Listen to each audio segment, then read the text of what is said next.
Alright to you strips and now we Bob Bugsy and my subscribers and my fellow Celtic fans. Here I am with you again, as usual every Sunday, you know. Here I am with you, your Glasgow genuine, right, and I traffic kune, and Celtic dafty, we hoops, alright. So. Let me start. As usual, I start my video for Celtic news. No. So I start with transfer windae. What do you think, all my fellow Celtic fans? What do you think about Celtic transfer windae? Last Celtic transfer windae, the January one. Some people see it's embarrassment.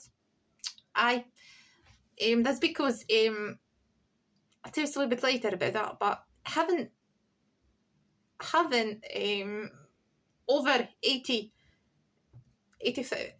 million pounds in bank accounts, they are not able to buy a striker of Kyogo's caliber. Man, seriously. That was the easiest transfer windae ever. The easiest one. What the Celtic heads managers, what they've done? Nothing to support our manager Brendan Rodgers. Nothing to enhance our Celtic team. Nothing. They just doing everything to harm Celtic. That's how they operate. The Celtic heads, the Celtic managers, the top of that management. So that's how they operate, man. So I think that should change, because it'll be, fucking harmful for Celtic. I hope no this time. Maybe it's not a disaster. A wee bit of disaster, but not a great disaster, big one. No, maybe no. But we should change the fucking Celtic heads and management, because it's definitely their fault. That this January transfer window was fucking embarrassment. That was the easiest one, the easiest ever transfer window, the easiest one, seriously. So, what I'm going to start about is just that's where I'm struggling, That's where I'm struggling, because I don't want there to be consequences for the what we've witnessed during this January window. So this month, I don't want there to be negative impacts for as you know, what we've done or what we haven't done. So, and this is where my intense dislike of this board of directors weighs heavily on me, because I don't want to hate people of the Celtic. But I find myself in a place, as you know, where I almost could even think too much about this. So, you know what I mean?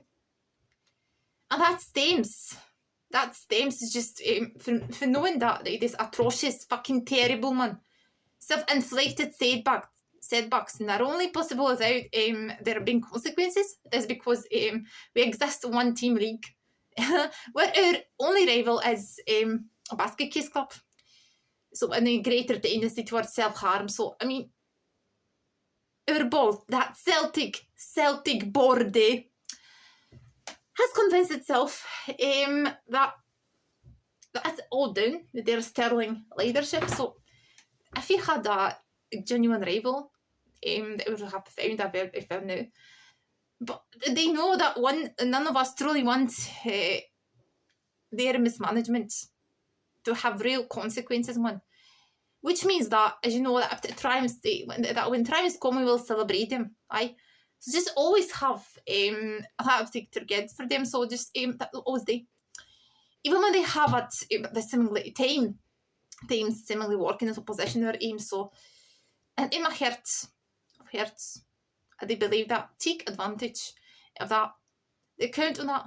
So because it's the only thing that shielding them for serious scrutiny. So I don't know what to say. I don't know what to say after a transfer window. The easiest ever, man. embarrassment. I don't know, man, seriously.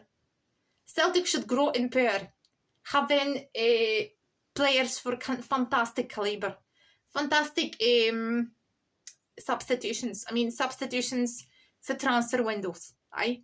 So, for Kyogo, just before, let me say that situation. That's before they let Kyogo go. He was a key player for Celtic. Kyogo, the fantastic pure the fucking brilliant striker.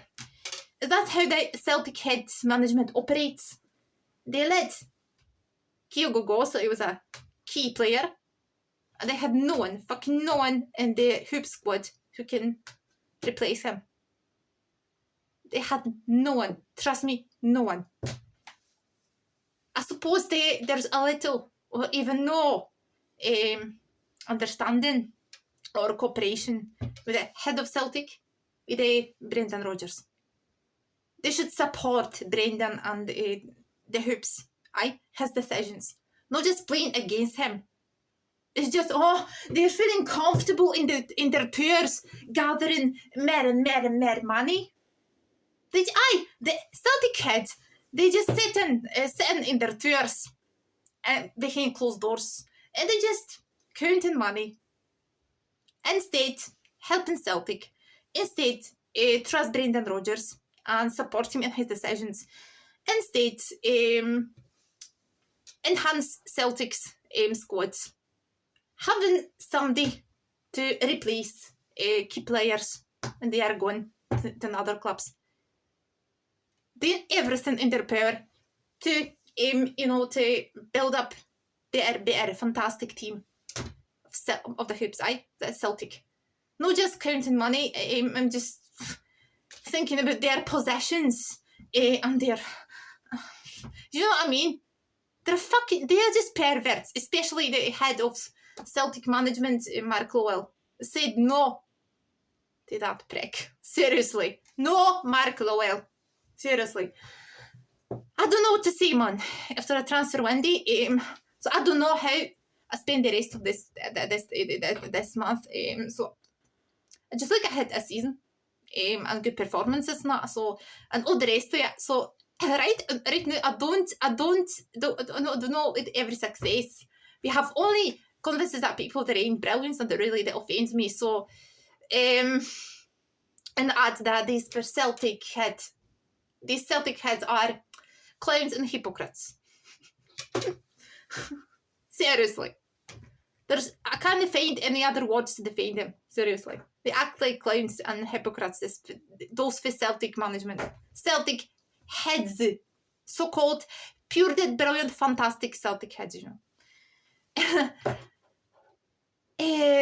So I want to pretend things are pure fucking dead brilliant around Celtic. No, it's clear that we have major problem inside our own walls as well. Because there very clearly is. I have a feeling that those Celtic board, Celtic heads, they just unfortunately they look at those eyebrows, those heads the eyebrows, and they are pure fucking dead brilliant visions. Who acting like clowns and hypocrites as well. I have a feeling that, that way they're just going down because of them. Much of what I do, I hear is about tackling and revisionism. So there's a lot of revisionism. So in the media, and journalists, so they sponsor digging Clement's grave. So only to know, Clem Ibrox fans were to and has like judgment about him. So I mean, it's like those who knew praise Rodgers, a genius one of those saying that journalists were saying his spend force at that Celtic was the only club that would take him. So what I love to spend the next several days, man. If that maybe makes and tackling inevitable revisionism. So if we're in sport, so what I mean that it's just going to play into it. There's a pretty good base not attacking it. So a lot of revisionism, I should say, will come from the British apologists, as you know. If we a call to Lowell, fucking Mark Lowell, all those friends of the man, you know, what a time to blame Rogers for this failure. This one's already trying to spin. They are spinning the consequence of sacking Mark Lowell. I sack Mark Lowell. Start for that man. Because he's the core of every fucking problem with transfer windies. They sell I fucking hated trips. They just said they sell key players, key Celtic players, and have no one to replace them. Fucking no one. And they want to have just more money. And not to spend a penny, not to spend a pound for another player. Fantastic caliber, so it's Kyogo. For fantastic players, fantastic calibers. Why they are so fucking perverts? Why they are so fucking, I don't know,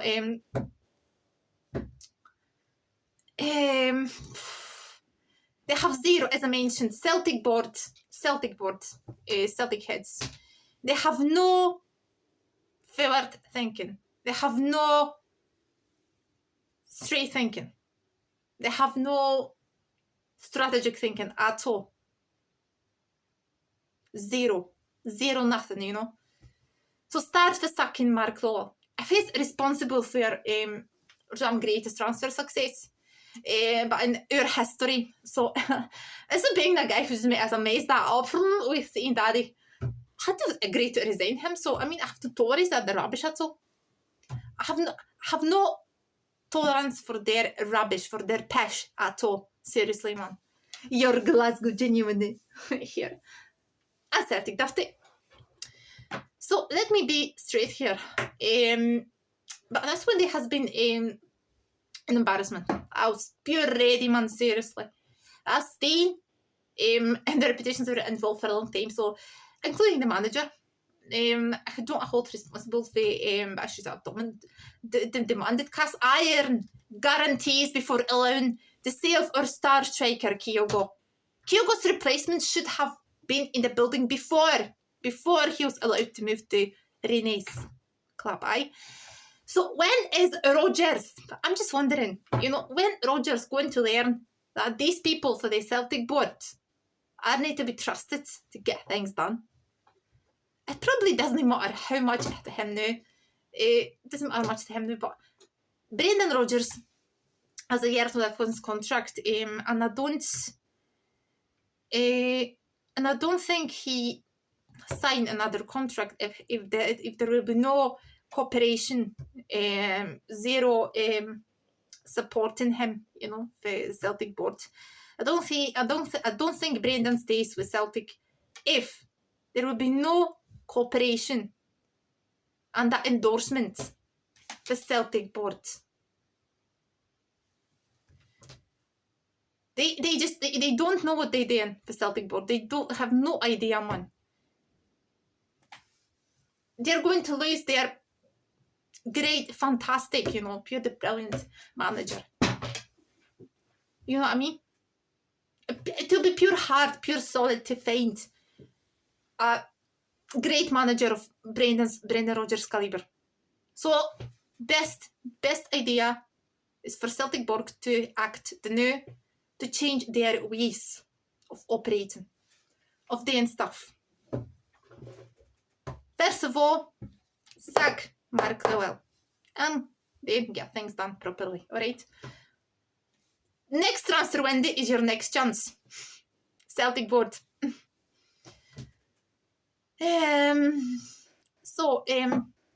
Right now I feel some unenthusiastic. I've been in a long time. So as the point about our direction, if their ambitions have a long time. So I don't know why I'm going to get through next days without banging the head against the wall, against the fucking walls, I don't know, gates, whatever.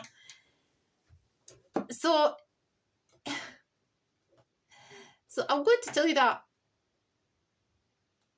seriously,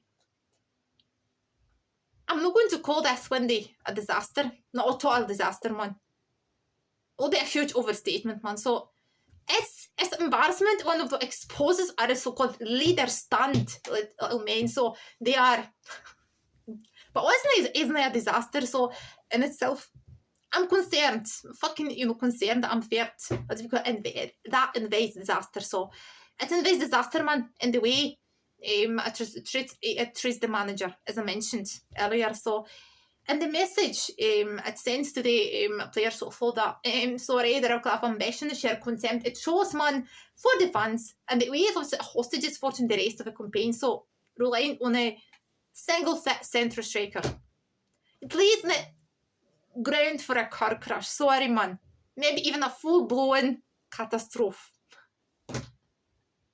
But the so-called leaders of our club have created something perfect conditions, for something to go very, very wrong. Why did they dare to harm Celtic? They want to harm Celtic? Or they have a bad, I don't know, bad vision? They're affected by the board for Ibrox. Sorry, man. Sorry. What the hell they are doing? What are they up to? What the Celtic board is up to? I have no idea. I wish I had an answer, for that question. So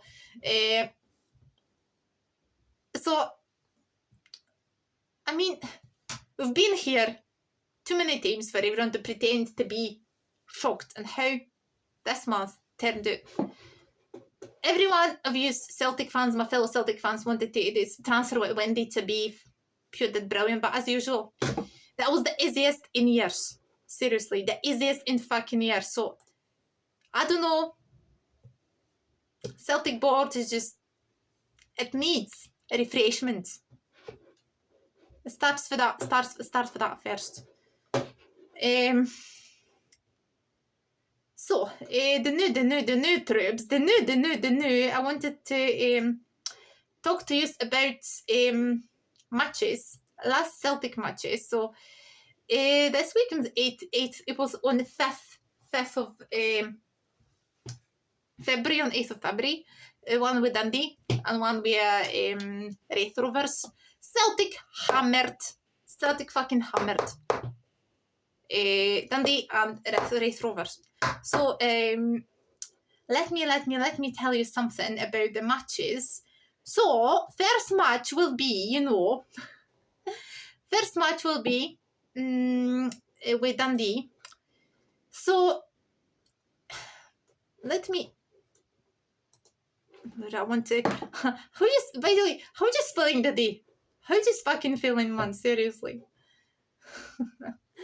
So right. So let me tell you something. That night on the 5th, when the match with Dundee was pure fucking dead brilliant. What a match that was, Trip. What a match that was, Trip. Seriously, what a match that was with Dundee, Celtic Dundee. So they just simply hammered in, and the heroes of the match, of course, Ida. I'm going. But first of all, my honours go to Maeda. Maeda is a star. Maeda is some kind of Kyrgios caliber. He's a pure fucking dead brilliant strike, pure dead brilliant Celtic player. He's been a hero. He's a hero in a match with Dundee and the match with Wraith Rover yesterday. So let me. I was astounded, man. I was astounded by the Celtic performance in the match with Dundee. So what a pure brilliant performance that was. The mentality was in the highest points. They wanted to shoot a goal. They wanted to score. Every one of them wanted to score, Celtic played attacking football. They were hungry. They were looking for opportunities, to strike, to score a goal, That was pure brilliant performance. We done the match with Dundee. So, hero of the match, Maeda. Of course, Maeda. Classy goal. Engels, world-class goal as well. Kuhn, world-class goal as well. Ida, fantastic corner. Celtic should be precious to have these guys in the squad. So, right, so, but don't, please, Celtic board, don't sell my Ida. Don't sell my Ida, because I will hate you forever. There's no reason. There's no reason to sell my Ida, you know. So better don't do that, because I'll kill you. Sorry, but I'll kill you. You know, seriously. I'm so raging just now. I'm so raging at that Celtic board. So keep my Ida till your last breath. So Maida scored a couple of goals with a match with Dundee. So, and because of them, it was great for him. So, in spite of manager not getting the players he wanted, so that's where the absolute moron. That's above the beyond, you know. They disagreeing with someone and also acting like a dickhead, man. So that was I've got to do it out of the way. So see, last night there's store enthusiasm. As I was watching the team goals. So I said. So last night, because so let me talk about the one who stood out in this match. So this is only because they were so far ahead everyone else on the pitch. So not because of a teammate weren't excellent too, but other songs that I've charged for the individual. So but individuals deserve it. I threw Rio Hatati was superb, man. It seems like he's a player, so just to now fully emerge. This we know it can be. We had a couple of months where wasn't as focused as might have been. So people like myself as well were very, very harsh on him. I think Celtic fans as well were harsh to Hatati. I think even harsher. Some of them even harsher. So my anger over the transfer window isn't anger, also how raging, man. It's raging anger for myself. But although I'm just way bit disappointed, you know. Disappointed, not just way bit. I'm raging just a wee bit for Brendan Rodgers, the exceptional manager, you know. We have in the dugout. So the man capable of getting a player like Rio Hatati to another level, because Brendan has the ability to take a player for another level. He can spot his potential. He has that power. Brendan is fucking fantastic manager. A man can get a player at another level as well. And the confidence is surging through the boy. Now it's got a mojo back. So equal confidence is evident in performance like Arne Engels as well. Classic goal, man. It was also superb last night. Again, this is Rodgers taking what they are shaping it to make it better. That work of art. That was the moment of beauty, man. So Arne came here as a player. Just been back on team, not a defensive midfield position, very similar to Callum McGregor. So, but he also played for attacking midfielder, and that's what Rodgers ultimately wants him to be. So, Nicholas Kuhn. That's how to respond for the bench. Masterful. Pure dead brilliant goalman. I had him all in there. So for those who wondered why Rodgers had left his get on the bench at times, Kuhn, it was an expression of doubts of the ability or confidence of his own signing. Rodgers knows that a new player in the cup sometimes needs a time. Just hold your horses, man. You can get better in no time. So, Jota is there. That was the aim that only is still trying to find. His phone is reject. Celtic then, I can't wait to see him in full speed, man. With his Adamida, hero of the man, seriously. I'm pure glad that we had gone all those games, was struggling. He didn't score any goal. But what Ida needed was a goal. That moment of glory. You've seen how much it meant to him scoring a goal. He was in seventh heaven, you know, Ida. So, you know, that plenty, man. So, as you know, and Dyson Maeda, and there's Dyson Hero. That was next level football, man. Played last night. So the amazing thing that he did it on the right side of the pitch instead of on the left. where he was placing it perfectly. This man, this Dyson Maeda, is one of the most outstanding and pure brilliant footballers we have in at Celtic club in a long time. So I'm precious. I'm grateful that to have been a fan before. I'm so honoured that I'm a Celtic fan. I'm going to repeat it hundreds of times through, but aye. So he's outrageous, pure dead brilliant, pure dead brilliant, you know. And last thing is about next match. So pure the brilliant performance of Celtic with Wraith Rovers yesterday, the Scottish Cup game. So Celtic won 5-0. Celtic hammered Dundee 6-0, and yesterday Celtic hammered Wraith Rovers 5-0. So Dyson Maeda, of course, produced another impressive goal scoring display. In a hat-trick, Celtic then acquired to finish the Scottish Cup emphatic 5-0 victory. So over Wraith Rovers Day, as well as Maeda's treble, Luke McGowan Young also scored one. They are sure a couple that had draw for next round. So the first half was bookend by Maeda, goes the Japanese sword to 21 goals of a reason. So 50 goals and win green and white hoops, man. So as me, woo! Det man skarfe, jag hoops it. Traffic konne. The first bookend is Maeda. So in the changes for midweek for over Dundee, I also just and Maeda goes so they be open just for 6 months. Man, so look McGowan clipped the ball into Maeda. They era just Paul Bernardo, the Portuguese midfielder, flick in the back of Maeda's path, and Carroll Cliff the Wraith Rover. So goalkeeper and internet. So into minutes after, Callum McGregor scored another brilliant, pure brown goal outside the area. It's beautiful shot, brilliant went over. So Brendan Rodgers side was dominating a game after possession as the championship opponent Maeda was chance to 22 minutes of the game. So header Finnicolas Kuncross. His other ways, but Josh Ray and was offside flag it went up. So 3 minutes after Wraith Rovers after a chance of a game. So there wasn't Josh Mullet that was clear trade to change it Sinsalo. Sinsalo was acting as a goalkeeper yesterday, Celtic goalkeeper instead Schmeichel. So I'm going to for a club, just push ball away for a corner.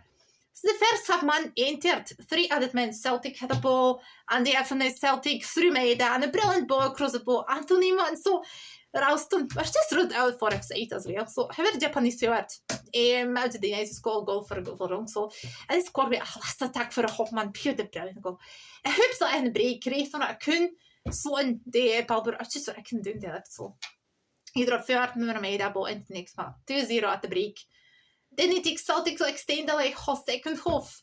Har du sett this time look McGowan and if home Bochum for a young cross 60 seconds of the restart. So I haven't provided 2 assists of the Korean winger got a score sheet at the 55th minute and Ralston did a great ball for a right Hunsi the bar way to boss by young connect to a first team for perfect finish. So race goalkeeper Josh Ray plus the Africa Nicholas Kuhn are reluctant hidden into net. So with 50 minutes remaining, Celtic made it 5-0 and Maeda claimed the match ball. So it's another game during this week.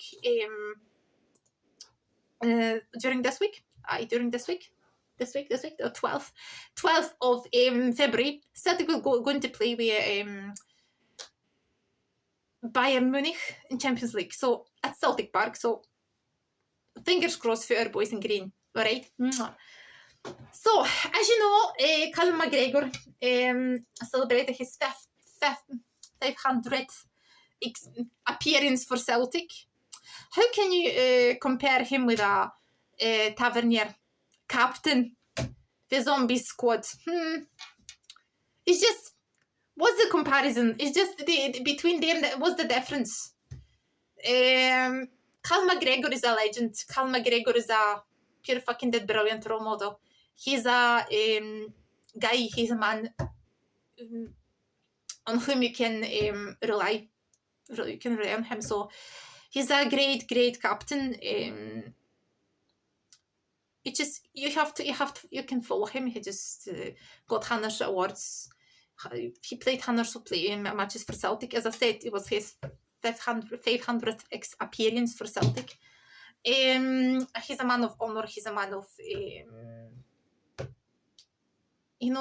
with a big heart, I think, because he's shown that he loves Celtic more than anything, more than money.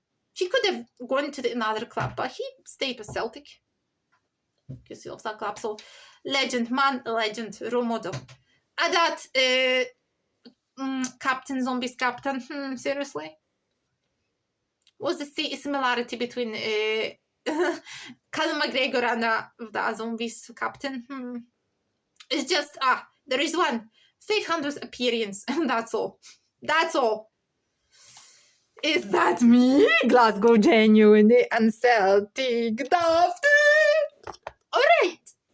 Let me move on to another part of the video. So, as I said, the day I'm going to I'm going to finish Glasgow Southside. So, I'm taking news. I have to put off my hoops just now because I'm going to talk about that. That's the next part of my video. So, I put it here. Instead, I still have traffic cone just now.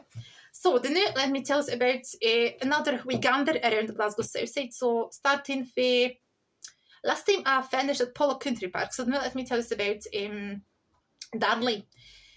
So, during the second half or the second 12th centre, Darnley was experienced total transformation. So, from being a modest aboriginal community, so becoming a significant part of Glasgow's response for post-war housing shortage, following the construction of large housing schemes.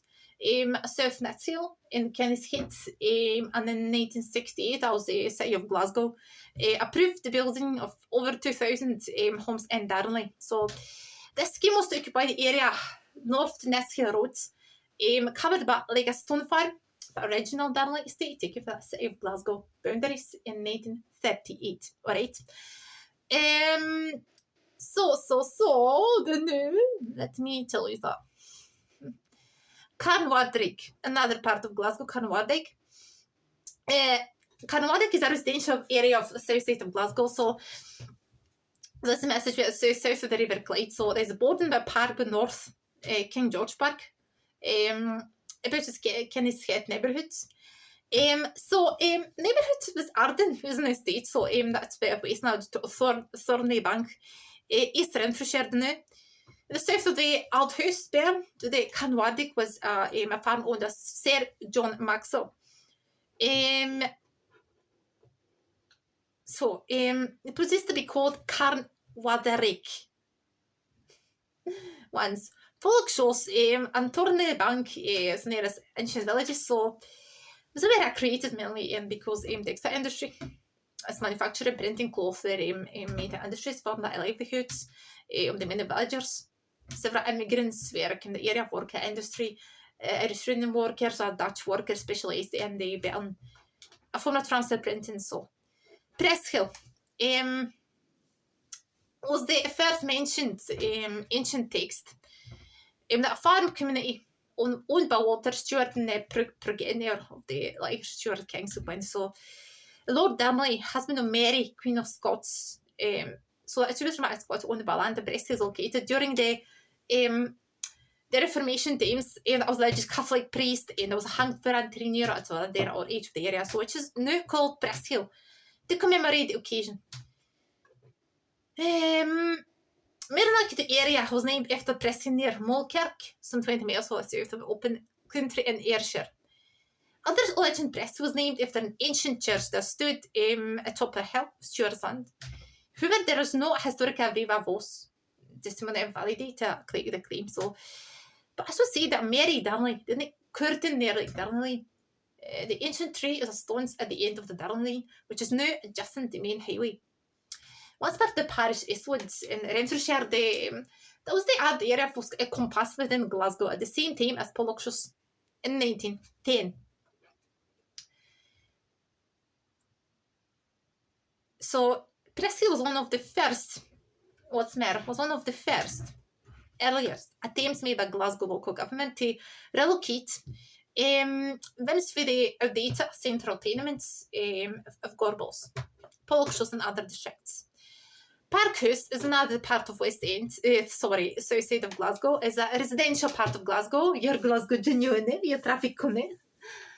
Right. It's a residential neighbourhood of Glasgow, so it's quite close to the border of East Renfrewshire. Is located in the southwestern edge of Glasgow, of the city, so close to towns Barhead and Newton Mearns in the East Renfrewshire. So within the G53 postcode area of the Greater Poloquad of the Glasgow City Council Administration, the eastern the cluster of private housing was constructed in the 1980s, branching off Craigfloy Road. The western part in 2010, prior to it was opened, farmed next back to Glasgow in 1938. Homewood House, smaller part of Southside of Glasgow, but its classical elegance of architectural traces from Alexander Greig Thomson, famous domestic creation. So discover the richly embellished architecture of Alexander Greig Thomson. Learn why Thomson was an architect and interior designer. Explore the scenes in Thomson's playful, colourful designs. Wander around the attractive riverside grounds. Homewood House, located at the south side of Glasgow, was masterfully designed by Alexander Greig Thomson for James Cooper, a paper magnate. Canning Park. As I tell you, what does it mean, Canning Park? Canning Park comes to Gaelic, Scottish Gaelic, and it means Cannae. Its original name is Canning, so it means a rabbit. So in the 1830s, that was Sir John Maxwell, as a Pollock, 7th Baronet, had plans for new model village. So that was the south of the river between Tradeston and Glasgow. Tradeston and Glen. The idea was to create a fine new middle class and complete with villas, crescents, squares where Maxwell employed to draw plans. So that was the model at Regent's Park area. But it wasn't to be. Our industry was beginning. About the encroach area of grandiose plans where, as I said, grandiose plan was just a place where abundance is of less close to working class housing. By 1870s, Canning Park had a population of around 6,000. And by 1905, around 14,000. So, see how much is that? Working men of communities in engineering and boiler making workshops in Grey Dun coal biscuit factory. So, moves to incorporate the area into Glasgow, where fierce resistor, small business who feared hairy rates. Although amalgamation was generally supported by working class. However, in 1871, Canning Park was granted the status of independent police borough, with its own elected council, and became a part of Glasgow annexed by Glasgow. So Canning Park was annexed by Glasgow around 1905. Ness Hill is a part, south side of Glasgow, right? So Ness Hill was originally a coal mining village. So also Victoria Colliery in the area was seen as Scotland's worst mining disaster. So on the 15th of March 1851. So which 61 men of boys died. So the village fell within the county of Renfrewshire in 1926. So when comparing the city of Glasgow, the change of local governments mainly related to education and then into Glasgow. So Ness Hill grew on a small scale with cottage flats period to World War the second, after which substantially expanded to accommodate. So people relocated during the Glasgow Sun clearances around the 1950s, 60s. The wider area sat on the Glasgow Kilmarnock Road, Maturena during the World War II, housing schemes in Ness Hill and Craigbank. So Rathmastell, it's another part of south side of Glasgow, so it's a neighbourhood in Glasgow, south side of Glasgow, right? So just to the River Clyde, near the city boundary, so east Renfrewshire, just south of the River to west now. So the area was originally part of Renfrewshire, so it was a submunicipal Glasgow in around 1920. The Harrods is a kind of village as well. It's neighbouring area Ness Hill. It was abandoned week hole as well. This area developed due to 19th century as industrial advances, so applying coal as a building stone to Glasgow. So, however, large deposits where alumina copperies were also discovered. Both minerals, a pivotal admin process, the textile industry around the village to become significant in the country. Drummoyan, another part of Southside of Glasgow, so there's no district of Glasgow, so it's situated south of the River Clyde and it's part of former borough of Govan, Drummoyan. Cessnock. Cessnock is the area of Southside of Glasgow, so it's situated south of the River Clyde. It's part of the former borough of Govan. So Cessnock measure as Paisley roads, that's which runs the west direction of Paisley and east through Canning Park.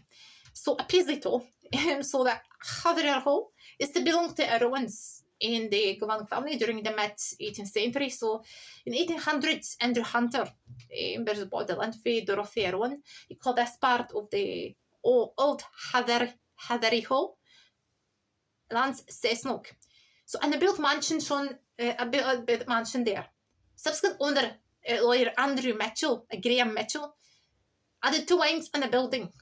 The house was sold in 1870s to representative in other Clyde Navigation Trust. We such acquired land area which was built, Cessnock, they are renamed Princess Dock. So plantation, another part of Glasgow, the south side of Glasgow, it's the district of Glasgow, so it started south of Clyde, the former borough of Govan. So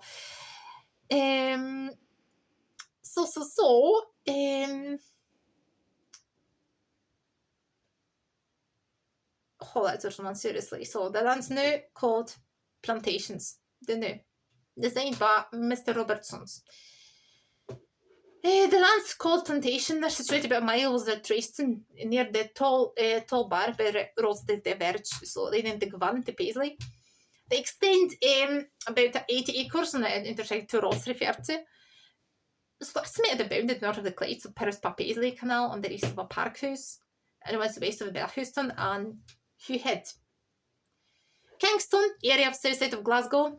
I know the Kingston Bridge was named by the Garrow Ibrox, so it's just when they got was 56 neighbourhoods of Glasgow. So defined by Glasgow City Council. With a parish of bosses. Gorbals, another massive part of Glasgow, massive troops. So as you know, Gorbals played a key role in Industrial Revolution after and during Industrial Revolution. So Gorbals were the most packed, watching with people, underworld slums. As you remember, Gorbals were the worst during Industrial Revolution times in Glasgow. So especially when the Industrial Revolution declined, I saw hundreds of people, as I mentioned, came to Glasgow to work week by week. And the Glasgow City Council had to build our social tenements quickly. So the tenements in Gorbals, especially in Gorbals, were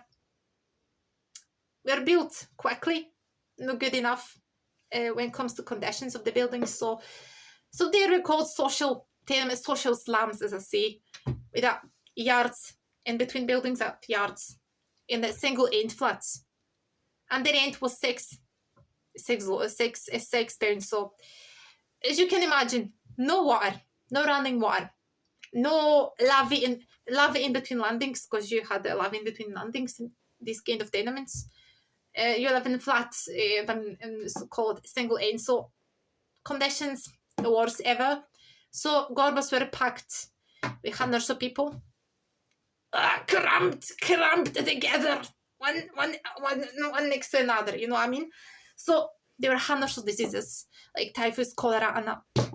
So Gorbals were called underworld slums. So as you may remember, Gorbals are consist of 3 kind of smaller parts: Gorbals, Tradeston, Hutchisonton, and Tradeston is the earliest, so and the Lauriston, and the right. So let me tell you, Gorbals, because of area notoriety, the Gorbals, it was first part of Glasgow to promote the comprehensive development under post-war planning legislation. So the development of the Hutchisonton received government approval in around 1957. So Eminent architecture involved the design of high-rise huizen. Shortly afterwards, Lauriston was also redeveloped for a huizen. But it included enormous square blocks nu dominate Gorbals Cross. So, Lauriston, as necessarily, what didn't I tell you that is the Lauriston, another part of Gorbals, is a core part of Gorbals. So, compared to other neighbourhoods in the vicinity of 19th century, so building escaped after some clearances around 1960s and 60s, 70s, particularly north of the district, no close to the River Clyde. However, tenements further south were swept away to be replaced by fair blocks up to air blocks. With the blocks quoting soft and short-term housing and were popular in some reasons due to the proximity to centre of Glasgow. So it was expensive to maintain and they increasingly undesirable in terms of builds, quality and aesthetic appeal. Tradestone, it's a small district of Gorbals, so Glasgow, just inside the centre of the south bank of the Clyde. So the name Tradestone reflects the role it's primarily dockland area with a large number of warehouses and warehouse along the riverside where vessels could be unloaded. The emerges south of the west of White Kingston and the district considered enemy and the same. So next one is Ellington Toll, called another way in Inders Cross. It's a road junction of south of the city of Glasgow, first constructed around 1800s, formerly held with a building including power station, a cinema. Then 1846 was a junction underwent a regiment, so the roads no longer intersect. It was named after St. Andrew today, junction forming the shape of Saltire. The junction includes two roads running roughly north-south, which meet parallel, intersect with vehicular traffic since the realignment in 1946. So a thoroughfare is known as Ellington Street for Lauriston, the Gorbals. So it reaches the junction becomes Pollockshus Road to Strelbango and beyond. So there is a thoroughfare Pollockshus Road for Lauriston until the same point that renamed Victoria Road entering Govan Hill. So Hutchison Down, another part of Gorbals. And this is just south of bank of the River Clyde mile. So is it south of George Square? So the area presents the layers of the settlement.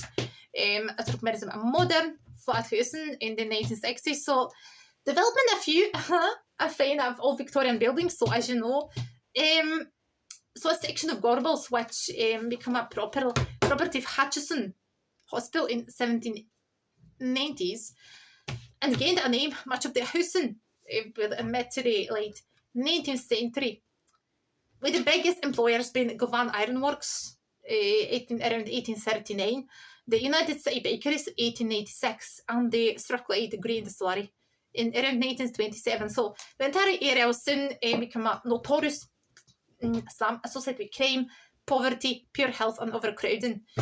To overcome these problems, Hutchison Town was designated by the Comprehensive Development Area by the Secretary of State Scotland in 1957, which gave Glasgow Corporation the ability to begin large-scale development.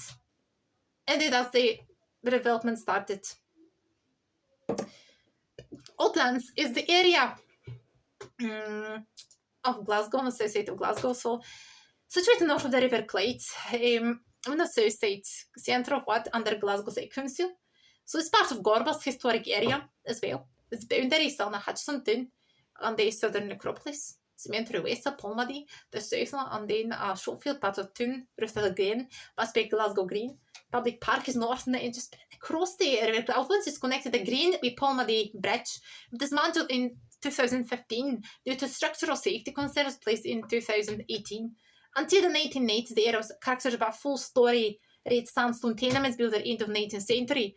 But at the start of 20th, a three-story huizen, low build quality, grey constituted stone tenements for the 1930s, and named after Lord Provost of that time, Sir David Richmond, whose two ports are located nearby just to Ruther Glen Road, one of Glasgow's main areas. Notable features include small cinema, airs place now designed by John Hanneman and Buchanan Memorial Church. So the The redevelopment started in April 2005. Work started with the redevelopment of the Outlands.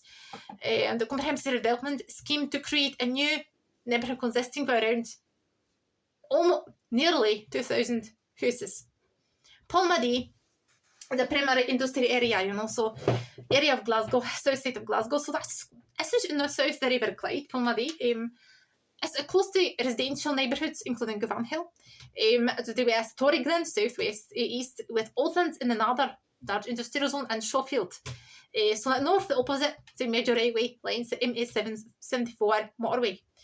So, the Gaelic, it means pool, Polmadie. So, what usually extreme areas of Gaelic replaced Cambric within 12th century. That's a curiosity.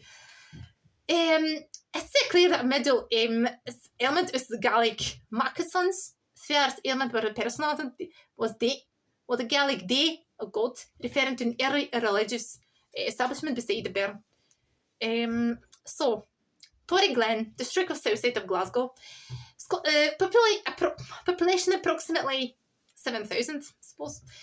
So there's that between the immense south of the Glasgow city centre, so west of Ruther Glen, I just went over the boundaries, south Lanarkshire, so bounded the west of Mount Florida and Polmadie. The north of Outlands, so but south of Hanningshaw, Kenspark and Torriglen first appeared on maps in the 18th century.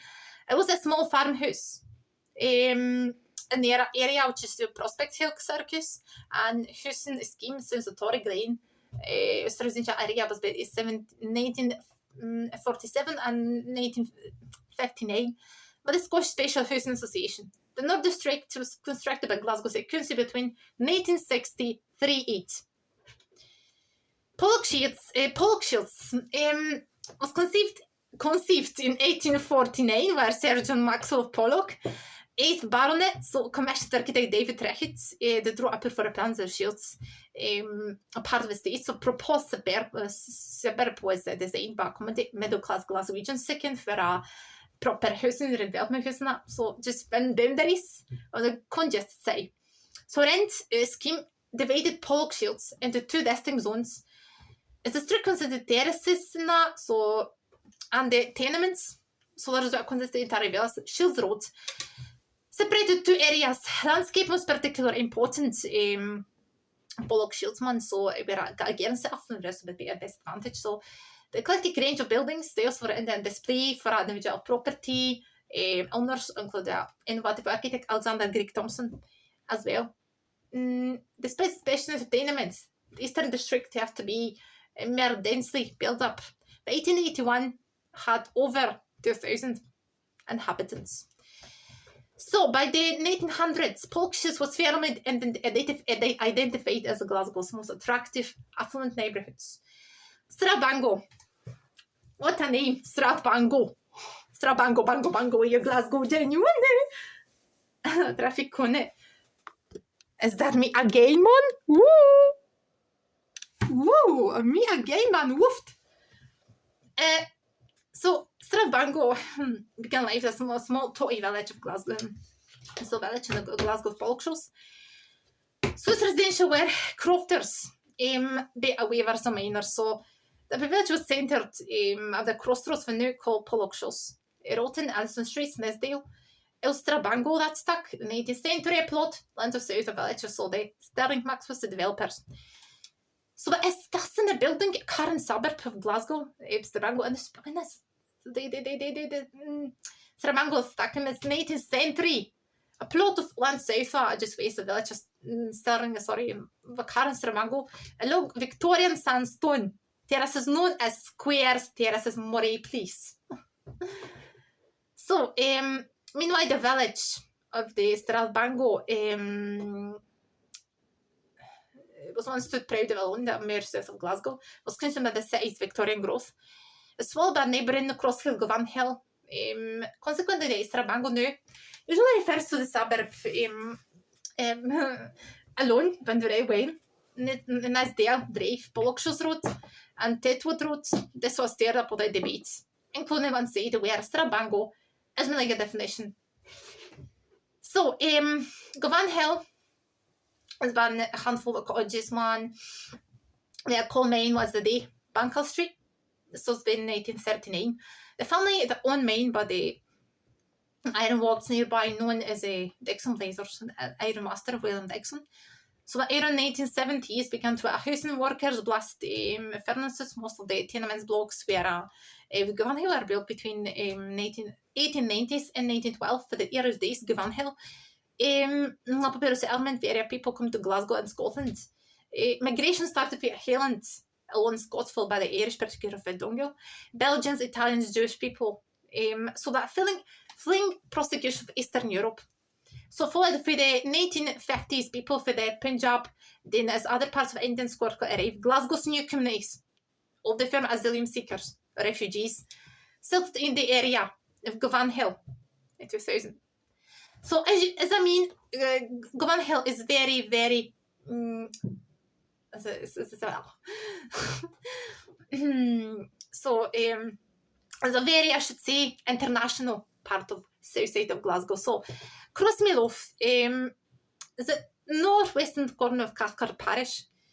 Was it formed around, as I say, at a junction with this new Pollockshires Road and the Langside Avenue Road, Cathcart. So in Crossmeloff, a small hamlet, which is how they grew in prominence of nearby Thompson, opened a large bakery there in around 1847. So some remnants of the industrial past were still injured.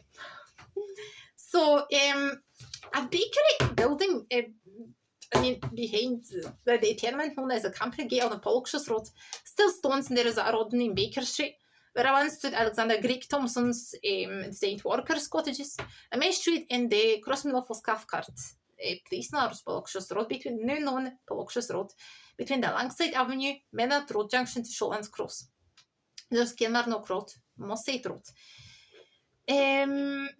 Alright, so next one is Southside Central. This one, 1023 wards of Glasgow City Council. The reaction in 2007, 2012 as a return council members. So Cross Hill emerged as a residential south suburb in 1860s. 30s, sorry. Although formerly part of the city of Glasgow, so like me over a creation of Glasgow Corporation in the 1857, so had purchased extensive farmlands. The park hits. There is a public park, as you know. Property speculation, which is a prime rationale for relying on Queen's Park, is a municipal landowners that hope to benefit from the construction of quite housing in the vicinity.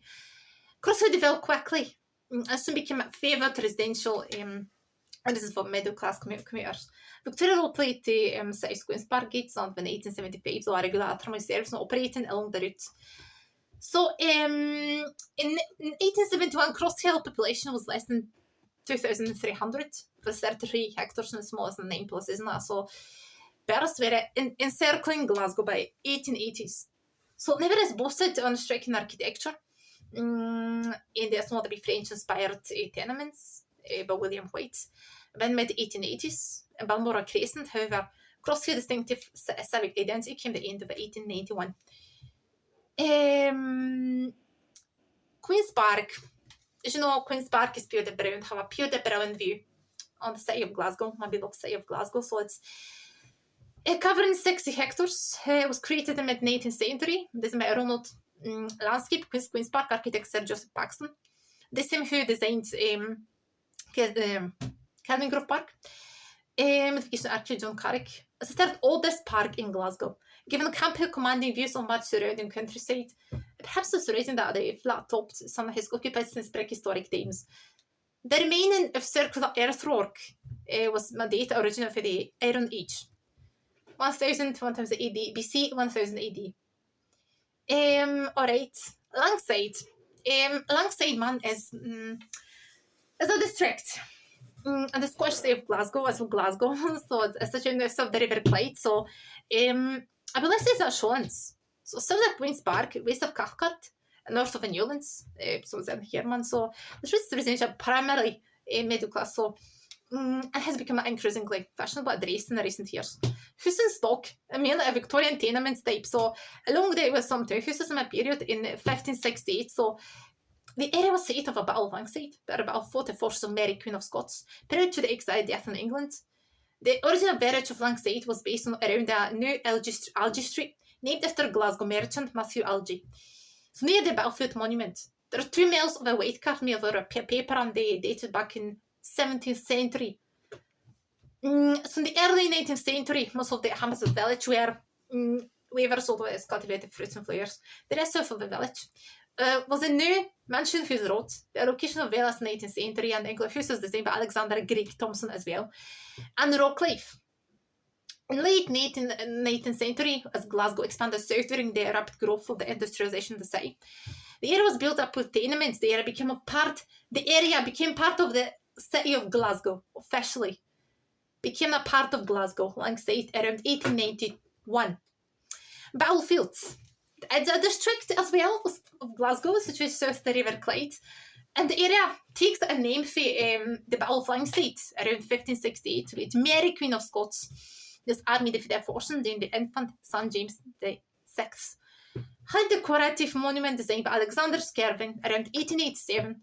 New stands adjacent to Queen's Park, commemorating the 312th anniversary of her defeat. So, Husin consists of 3-story Victorian Edwardian tenements, and there are also numerous townhouses for the same area, and some wooden properties. The Battlefield was formerly a centre of Glasgow's Jewish community, or have now moved further south to Giffnock and Newton Mearns. As I mentioned, that was the centre of Glasgow's trams. Aye. A main centre, it was a centre, so the trams had their stay there in Battlefield. It was the main home for trams for Glasgow. For that part, Glasgow trams started their way. The other part, so it's the Battlefield. Newlands is a suburb of south of Glasgow, so there's a mainly residential character Newlands alongside. So I mean, Glasgow genuine yours here. Traffic on it. So they alongside to late north of the district. So I mean, it's a white form boundary. Pollock shows Old House. At the west now Giffnock is Renfrewshire, so to the south of Merley, Cathcart, to the east. Became a part of Glasgow, Newlands. Glasgow annexed Newlands around 1912. Merley, neighbourhoods in Glasgow, Southside of Glasgow, such as south of the Clyde. Within the Newlands, Outburn is surrounded by the residential areas. Newlands, Cathcart, Muirhead, housing scheme consists of mostly ex-local of 3 homes. The rest is 3-4-story tenements constructed in the 1950s, 60s. The area was subject for a controversy. In 1952, Glasgow Corporation, housing department, attempted to sell some of the council houses of Merley Estate. Seriously? Alright. Hanning Shaw, small part of Glasgow, exposing windae, 2 modern moor, and fenced by a grass moorland just since by Bronze Age. That was. So, let me tell you about Mount Florida, because a bigger part of Glasgow, Southside. So, originated lands have found the Floridon, which are described in detail for the Assault of Action 21st of September 1814. So, the Herald describes stations and supports 15 acres, man. With a mansion house, so contemporary maps for the 1850s show the old house renamed Mount Florida Ruin. It was inter a Prospect Hill Road, where consists of 2 semi-detached dwellings and surrounding gardens, much of the present sub-situated area of south of the old house. This ground was a part of the land sale claimed cart were put on the birth by auction at 28th of June 1836. So Muirhead is an area south side of Glasgow, so it's such about 4 miles at Glasgow City Centre. Muirhead became extensively urbanised around the 20th century, developing a commuter suburb. In 2014, Royal Mail Survey G44 postcodes, which includes Muirhead, Regenborough, Scotland live in. Kings Park is a district. Kings Park is a district of Glasgow, south of the Clyde as well. Borders of Glasgow areas of Crawford, Cathcart, Sims Hill, Mount Florida, Torriglen. So they have the neighbourhood of Bankhead, so Johnington, Urther Glen. Kings Park is the residential area of the first developed in Houston around 1930s, short time after the historic when the sub-parish of the Cathcart in Renfrewshire, was brought into the city of Glasgow and retains the much of same appearance in the 21st century. Cathcart in Renfrewshire is absorbed into Glasgow around 1912, boundary extension. The quite already a long history dating back to the 12th century when the Cathcart family were established as landowners. But 19th century Cathcart had development in industrial profile because of proximity of White Cart River. So paper making and especially soca tradesman, so notably connected with the Cooper family. So but actually banquets bequeathed in Cooper's Institute Hall Library. So in 1887, Cathcart Circle, completed 1894, provided a swift, accessible rail outside. Although Berkman's card season 1921, so after became prominent, the Wallace Sword Tailoring Institute, the largest local employer, engineering firm. Aye, so that's the Sims Hill area, south side of Glasgow. So it's the south of the south side of Glasgow. It's approximately almost 4 miles of the city centre. Adjacent were Cathcart, Kings Park, Crewfoot, Castlemilk. Lynn Park is also the southwest of the Sims Hill. They had a high concentration of residents of Irish heritage after the post-war periods, members of city Irish community. So moved to out to the suburbs for the inner city Gorbals. Crewfoot has been bordered Castlemilk is south of Kings Park. The west of the way in Glasgow and the Bearuther Glen area, Spell. So east of the bankhead of north across Cathcart Circle Railway. So historically, within the civil parish of Cathcart, so the infrastructure within the Lynn ward of Glasgow City Council, named after a stadium situated eastern end of present day Crewfoot Road, where a Castlemilk Burn now enters a covered downstream for a site of Castlemilk House. Crewfoot House stock almost entirely in Praises care of cottage flats constructed around 1930s. So let me tell you the new about Castlemilk. I know Castlemilk because I have to tell you that in Castlemilk, it's where my best Glasgow pal lives. So it's Castlemilk area. So I've been there hundreds of times, as I have to mention. Once was a rich area of the south side of Glasgow. As I mentioned, Castlemilk was a Glasgow scheme. As I mentioned in my video about Glasgow scheme, so Castlemilk was one of them. It's one of them. It's situated in the south side of Glasgow, but it was periphery of Glasgow, the outskirts. As you remember from my video, I was talking about Castlemilk. So there was the area with no access to the city centre, no access to the Glasgow city centre at all. It wasn't colourful once as a Glasgow scheme. No buses, no taxis, no access to the Glasgow city centre, no Glasgow to stores, no Glasgow to no access to schools, hospitals, nothing. Just the vans were something for Castlemilk. Vans were basic facilities, basic products for people. So like Castlemilk was one of the Glasgow schemes. Glasgow's, as you know, even the new skin spot in Castlemilk, I spotted that the tracks of the Industrial Revolution plus I saw the tracks of the Glasgow Council social buildings, social estates, social tenements. So there are hundreds of tracks in Castlemilk as well. So it was a rare death was said might have been Castlemilk. And it was one of the only building what had done it in the 15th century. So by last engulfed in vast 19th century. Chris and the girl with Scarin farms, cottages, compressed Castlemilk from history Castlemilk, didn't it have it for the instead was transformed like given new life. What happened in the home for a new private homes for the family? So for many, in 1837, the stewards of Castlemilk had set most of the estate of Glasgow Corporation. Glasgow had immense housing problems, as I mentioned earlier. It was embarked on a huge slum clearance programme. Building vast estates of the periphery of the city was the principal means. Addressing a problem, Castlemilk was a thrust part of overspill solution. The Second World War delayed the start of building, but plans were prepared for new began in 1853. The first days moved during around 1955, where no doubt that Lucky Plaza had done, filled doing the practice for planners, forgot community needs, and they provided new jobs for residents of our satellite town for 40,000 people. Are we at real towns? So Castleknock House was demolished around 1969 in spite of local protest.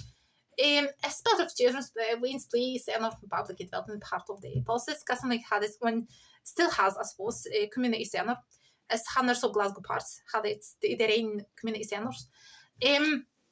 Much of the housing of the Castleknock was undergoing considerable rebuilding. Castleknock is changing places that change for record. Maybe Castleknock will thrive anew again.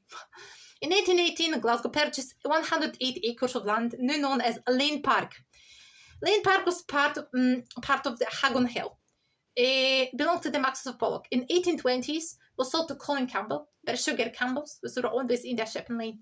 In 1840s, John Gordon Aitken Hits purchased Lane Estate, managed the house. It was a fully planted team at Tree Avenue. It runs through the park to commemorate the marriage of daughter. Black Mango. It is another Campbell's in the 1850s. In 1827, the land of Cathcart Castle was over 18 acres, was added to cost almost £2,000. The 4-acre area known as Cortino was added in 1833. Cathcart Castle was built around 1450s. Once belonged to Alan Cathcart, Mary Queen of Scots, reputed to have the staying castle prior to Battle of Langside. Carmonok, next part of Glasgow Southside, is a conservation village situated with a conservation at Glasgow Side Council area. Lying within the area of Miles, commerce is Kilbride, the Ruther Glen of South Lanarkshire, so in Busby in East Renfrewshire, so this is the nearest oldest within Glasgow at Castleknock. An ancient settlement associated with the early Christian missionary St. Caddock was a medieval street plan that the Maddox estate held with a very Maurice of Bothwell, the Earls of Douglas, and eventually Lords, Marquess, Dukes of Hamilton, 1700. So, when I passed the Stuarts of Castleknock, so Cathkin Brace, the last part of Southside of Glasgow is built on high grounds of suburban Glasgow, formerly frequented groups, and they were Celtic tribes. Mary Queen Scots was wealthy estate owners. It's now a former scenic country park. The Brace raised in 192 meters, but several Queen's Mary still officially in the Glasgow side boundaries. Cathkin Brace is an area in the south of the city of Glasgow. It lies in the south of Castleknock, Ruther Glen, Cathkin, Fernhill, High Burnside neighbourhoods, to the east of Carmonok, southwest Campbellslang. So they rising over 200 metres is an elevation because the point at Glasgow city area.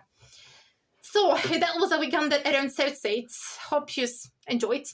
Let me tell you, because there are Valentine's Day on a Friday. So let me tell you about most romantic things today in Glasgow this Valentine's Day.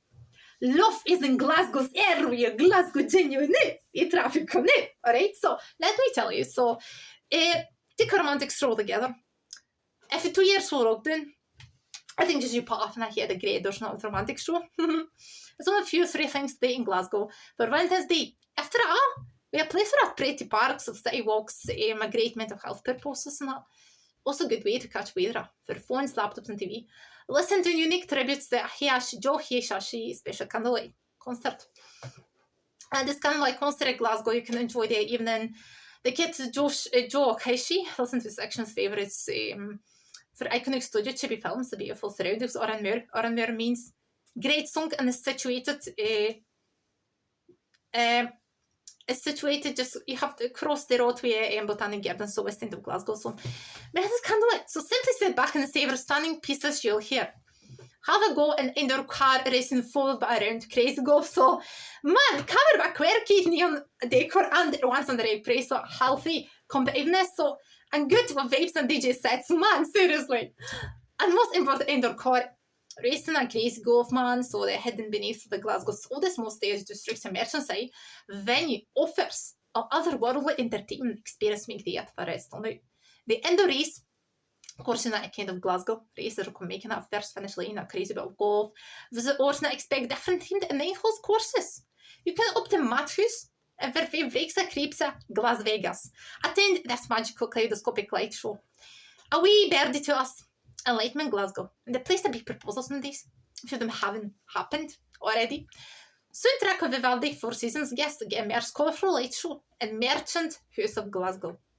Go on a whiskey tour. What's that Scottish way? Bond every whiskey. Clyside Tour offers the taking guests for adventures while Clyside listen to captivating stories for the experts to listen to whiskey and check where magic happens. Have a feast day with right age drink quality wine. So this is the life treat for meat lovers that take special experience in meet of Marvel, pottery, overs have been dried up, just mer a restaurant very infused like hats in the house. So but crazy, I guess I'll try something even every time. So, for example, in the past, pottery, a prime Fomog, Chimney Rock Fomog, Cabernet Sauvignon. It felt crazy in love with golf funk Valentine's experience. Share the love and treat your Valentine, the 18 holes. Seriously twisted golf and golf gang where two players on the range of the instantly recognizable name from, including the old college bar, the struck delicious Giswali's, ring a flip and a depth. And most Instagram settings on the site. So we're right back on the decorating traditional golf style, graffiti, street art, and light ready to light up your social media feeds. Let's look up at the view of Glasgow with delicious cocktails, Red Sky Bar. Pure the brilliant view on Glasgow. Man, serious top course screen, the Clyde, and you can see that sunset over the Clyde. Sipping your cocktails at Red Sky Bar, even though East Valley, alright? We are Glasgow genuine. Look at the Radisson rates. We are Valentine, alright? Significant other. On this special day. Believe me, Glasgow is pure romantic. Believe you're Glasgow genuine. I know what I'm saying. So Radisson Red Sky Bar is situated in the top floor hotel. And the boasts amazing views of the Clyde and iconic buildings of the site. It witnessed the Clyde shipyards, the Sycamore, which hands down impressive, especially the sunsets. That's belter, man. As many of have a choose for a section wines and cocktails named after Glasgow locations such as Great Sky, Las Vegas, Fizz, Clyde Spirits. Go for a wine, Negroni's Nation Bar. Malo's brand new wine, Negroni Bar at Buffalo Street. So, nipping there, go out for some seriously decent burgers. Where El Perro Negro are hitting things at Valentine's Day. Or Woodlands Road in Glasgow offering decent burgers made of grass, feed beef from small farms. So that's a signature top dog for a national burger there. Attend a Tufton workshop. There's a romantic Tufton workshops coming to town. The Tufter Studio partner cup bubble tea. Whether it's just going with pals or your partner, significant other. When visitors are learning art in Tufton. So to enjoy the complimentary bubble tea during the workshops according to Tufter Studio. Go to a dating event in a speakeasy bar. Located in the back of Mexicans, El Sanito speakeasy bar with the most buzzing atmosphere, man. Trendy decor, there's plenty of hundreds of cocktails, man. To go around. It's supposed to hosting be up February 20th and 18th, so Valentine's Day in Glasgow. So event starts 7 p.m, so there's been getting changed up with people supposed to be hopes of finding a connection. Alright, so that's enough now for Glasgow genuine. We are traffic connect and Celtic dafty. So let me tell you what's next. So next Sunday, I'm going to talk about East End of Glasgow. So next Sunday, I'll take you for a wee gander around Glasgow's East End. History and plus some stories, alright? So be prepared for that. Your Glasgow genuine will show us around Glasgow's West End, alright? Glasgow's East End, sorry. I'll show us around your Glasgow genuine show us around East End, alright? So, and of course, I'm going to talk about, I'm going to comment another 2 Celtic matches plus some Celtic news, alright? So, that's all for Glasgow genuine and Celtic dafty. Have a pure brilliant Valentine's Day on a Friday. So, see you next Sunday and have a belt there. Mwah.